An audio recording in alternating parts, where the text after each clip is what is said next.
प्रदानेन पाहि सर्वान् महालसे। मादोलधर्मक्षेत्रस्य शालिग्रामशिलासिते ज्ञानाभयप्रदानेन पाहि सर्वान् महालसे। कोटिसूर्यप्रतीकाते विष्णुमाये सुधाकरे ज्ञानाभयप्रदानेन पाहि सर्वान् महालसे। मन्दस्थिते चलीके मोहिनी परमेश्वरी ज्ञानाभयप्रदानेन पाहि सर्वान् महालसे। खड्गशूलशिरःपात्र रते भक्तवरप्रदे ज्ञानाभयप्रदानेन पाहि सर्वान् महालसे।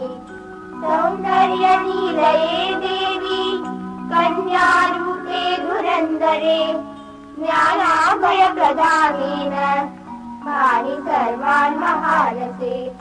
गन्धकुङ्कुमपुष्पादि मङ्गलद्रव्यपूजिते ज्ञानाभयप्रदानेन पाहि सर्वान् महालसे।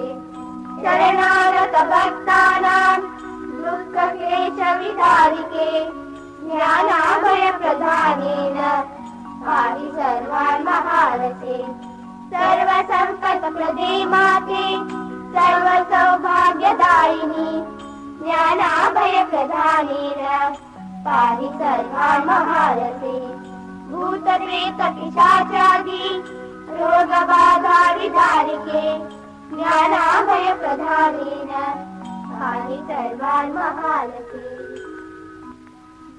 देवादिदेवा प्रभुवासुदेवा मानुष्यानि दासांसि सेवा अपराधकेरे श्रीबालकानि क्षमा करावे जगत्पाल स्वामी।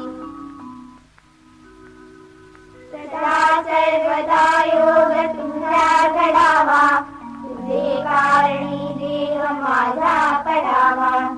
उपेक्षू नको गुणवंतानंता रघुनायका मागणे हेची आला।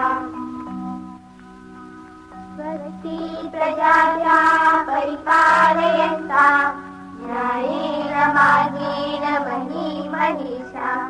गोब्राह्मणेभ्यः शुभमस्तु नित्यं लोकाः समस्ताः सुखिनो भवन्तु।